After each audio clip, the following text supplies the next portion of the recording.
দক্ষিণ দিনাজপুরে বিজেপির 6 প্রার্থী নমিনেশনের পর বালুরঘাটে বিশাল নির্বাচনী মিছিল বিজেপির। এদিন বালুরঘাট বিজেপি প্রার্থী বিদ্যুৎ কুমার রায়, কুমারগঞ্জের বিজেপি প্রার্থী শুভেন্দু সরকার, তপনের বিজেপি প্রার্থী বুধ রায় টুডু এবং গঙ্গারামপুরের বিজেপি প্রার্থী সত্যেন্দ্রনাথ রায়কে নিয়ে মিছিল করেন বালুরঘাটের সাংসদ তথা কেন্দ্রীয় প্রতিমন্ত্রী সুকান্ত মজুমদার।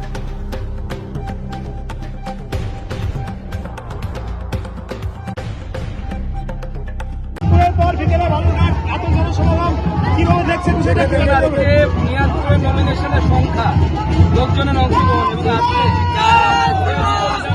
এখানে 4টে বিধানসভা, বালুরঘাট, গঙ্গারামপুর, কুমারগঞ্জ, তপন, যা লোক সংখ্যা, এই লোক সংখ্যায় বলে দিচ্ছে যে তৃণমূল হারছে, বিজেপি জিতছে। আমরা এখানে যে কজন আমাদের 4 জন প্রার্থী আছে তার মধ্যে 2জনই বিধায়ক, আর আরেকটি জায়গায় আমরা জিতেছিলাম, সেখানে আমরা প্রার্থী পরিবর্তন করেছি। এই 3টে তো জিতবই, তার সাথে কুমারগঞ্জও জিতবো, আর ওখানে যে 2টো হয়েছে ওই 2টো, এবার 6-0 হবে এই জেলাতে, কেউ আটকাতে পারবে না।